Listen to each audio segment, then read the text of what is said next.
Twitch say hi to YouTube. YouTube say hi to Twitch. This is another one. That's another one. This is actually what we're doing here is from round 7 of my last tournament. And in Portugal, actually. So I'm playing an international master from Greece. Very strong. He played very quickly. And let me show you what happened. This one is called Acceleration Dragon. Acceleration Dragon, right? So acceleration, meaning stepping on the gas in the dragon. So e4, c5, knight f3, g6. You know, I'm accelerated beast, right? He goes bishop c4. And this is a weird one. And you know what's funny? Remember, I just told y'all, we was just talking about this. This is what I played against the Sicilian for a very long time. I didn't care. Let me flip the board here.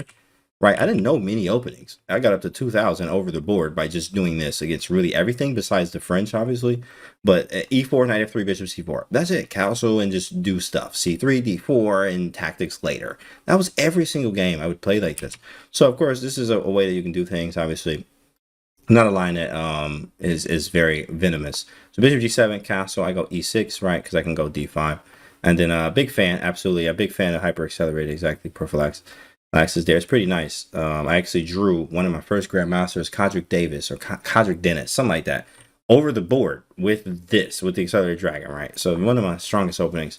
And still to this day, I still have a very soft spot for the Accelerated Dragon. Is very strong, especially when you get to the positions you're looking for. So takes. And in this situation, you have to worry about knight b5, knight d6.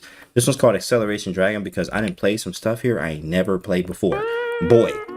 But it was engine correct, and I got a great position. Let me show you. So after this, knight takes d4, a6, right? So a6 is the idea is knight b5, knight d6, right? So I'm stopping that. So it looks like sort of a knight orb, but with e6. It's weird. It's weird. So Echo, what's good? We're doing analysis right now. I've been doing a lot of those, but it depends on what you play, right? So bishop e3, what's good, girl? Bishop e3. After bishop e3, I go knight e7. So knight e7, I'm trying to play d5, right?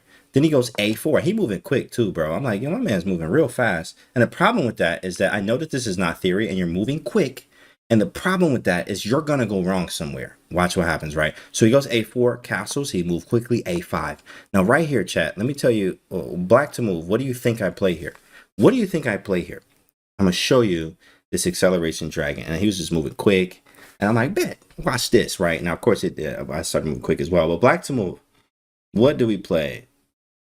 Yo, there go. What's up, girl? D5, queen c7, a4. Okay, d5, e7. Good, looking good. e7. What? e7. Okay, I'm gonna need you to. Are we looking at the same board? We're looking at the same board. I like d5 or queen c7. Okay, f5. From Brennan Causey, like a maniac. Sorry, I meant c7. Okay. All right. Oops. Sorry, let me go back. Queen c7, knight c6. All right. So, real quick, Canty, e7 is brilliant according to Stockfish. Right. So, first off, I'm going to put COE in the chat. Calculation over everything, right? Always be calculating. All right. This is one of my biggest assets of the game is calculation and tactics. And a opening prep, too, like a Geary in a way.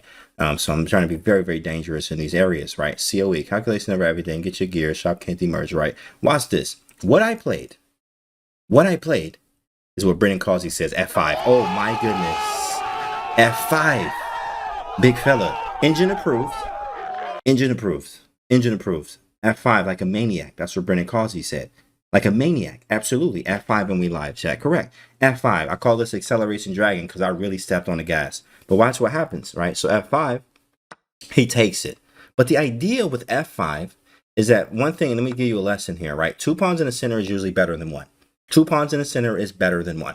So a lot of times, if you can have 2, especially when you go to an end game, you'll be able to create a passed pawn. Thinking about the end game, this is like really GM level thinking, right? You get 2 pawns in the center. It's really nice.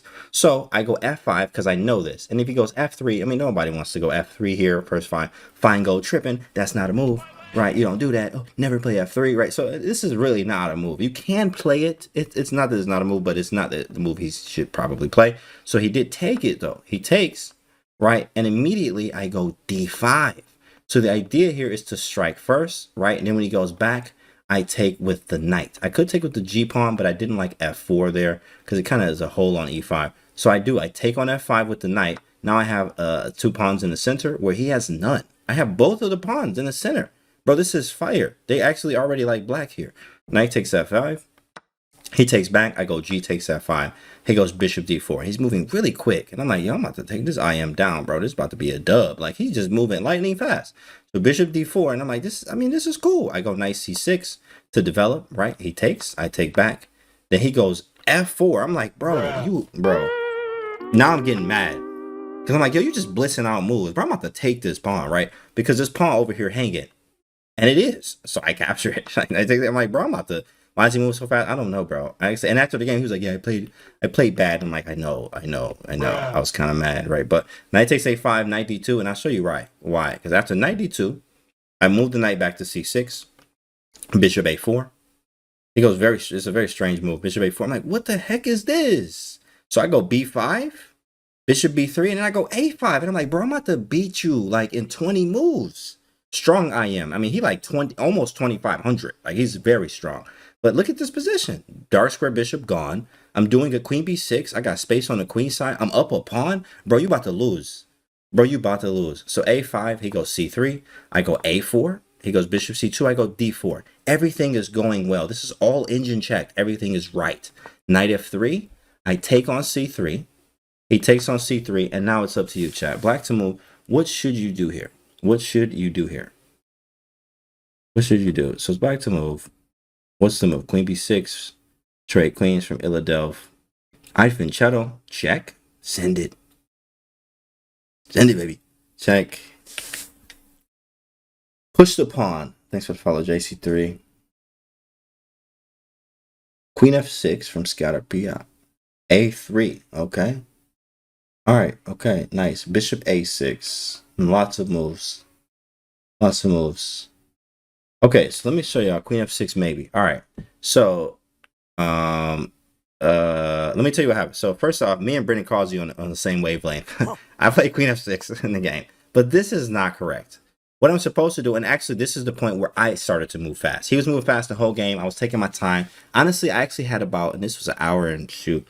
This was these are long games, hour and 30 minutes. I actually probably had about 35, 40 minutes here. That's still a lot of time, but from an hour and 30 to having this now, like, it's not, I definitely used a lot of time. So right here, I kind of moved quickly and I shouldn't have, right? This right here is the critical moment. And this is where you should spend most of the time. If I got to spend 30 minutes and have 10 minutes left on the clock, I have to do that. I should have traded queens. Queen takes D1 is completely just winning. I'm winning the game. I'm about to trade down to an end game.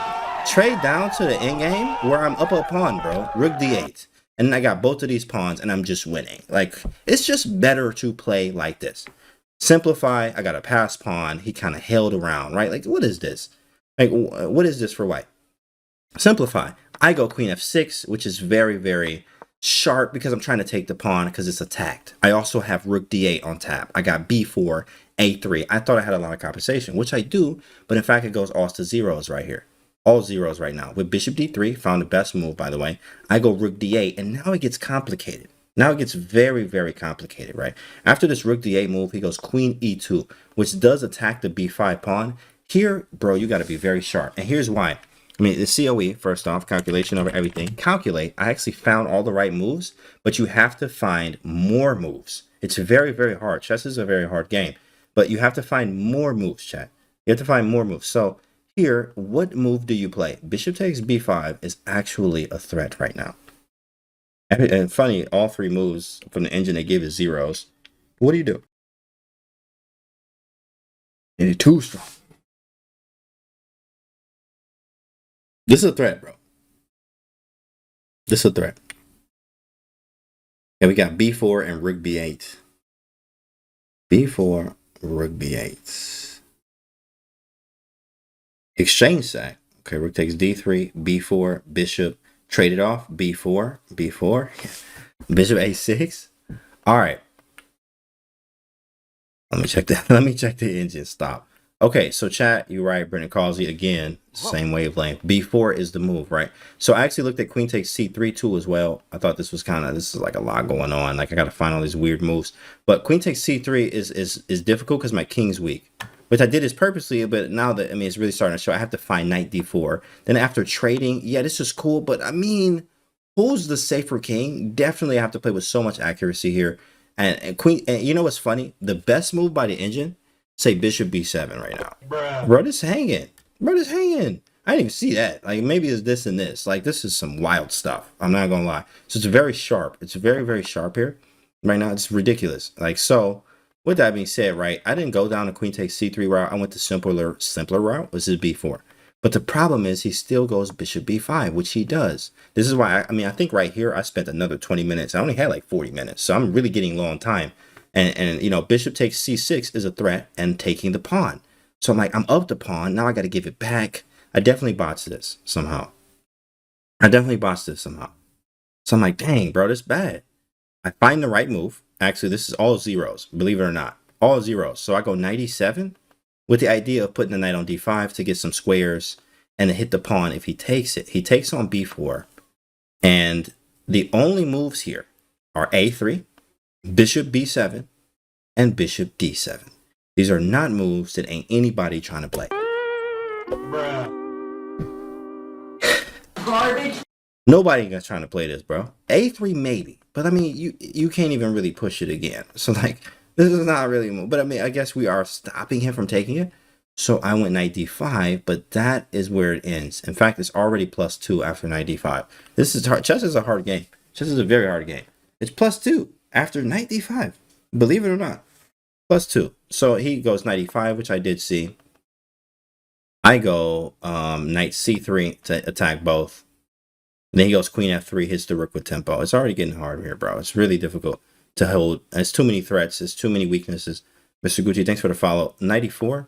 I go back. He goes bishop c6. Now attacking this. The knight is a beast on e5. Hitting a8. The pawn's hanging. Like, I botched it because I should have traded queens earlier on. Rook to b8.